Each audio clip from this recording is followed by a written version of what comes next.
Every week, I volunteer at a nearby hospital. I've been volunteering there since December of my junior year. I do a variety of tasks at the hospital that range from discharging patients, which is escorting them out of the hospital, to delivering flowers.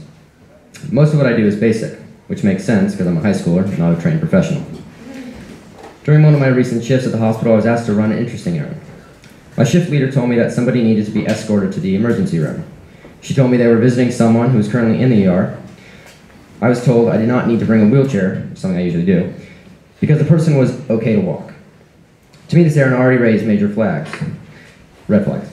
If he could walk and was not a patient, he should have been able to get directions to find the ER. The volunteers at the hospital, as far as I'm aware, do not escort healthy people across the hospital. They give directions if they're already out and can help people find their way. But being sent out for the sole purpose of taking a visitor to another part of the hospital is strange. It was odd, but the person was still needing assistance, which is all that really matters after all. I walked through the hospital and took the elevator up to the room. On the floor, I was quickly approached by two nurses who seemed overly concerned for a visitor who was supposedly healthy. I heard one of the nurses murmur, "Why doesn't he have a chair?" The nurses approached and informed me what was actually happening.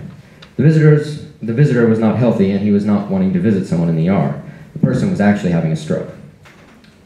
The brain receives a large portion of the body's blood flow, approximately a fifth of the total blood supply. To put this into perspective, the body circulates 2,000 gallons of blood every day. The brain therefore receives 400 gallons, which is kind of a lot. The brain is responsible for everything a person does, thinks, and everything else.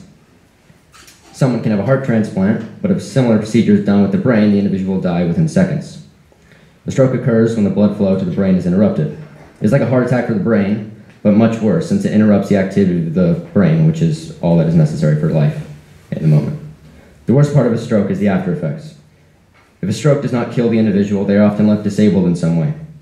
The most severe strokes can leave the individual paralyzed and unable to talk. Other functions can also be either limited or non-existent after a stroke. I was fully aware of the severity of a stroke when the nurses told me about the patient, although I was annoyed by the lack of communication with the volunteer office and that it could have resulted in the individual's death. I immediately grabbed a wheelchair from a side room and rushed to get the patient to the ER. It is always good to be ready for anything, and in the short term, things rarely go according to plan. Being prepared for a situation that is unexpected is a vital skill to have. Thank you.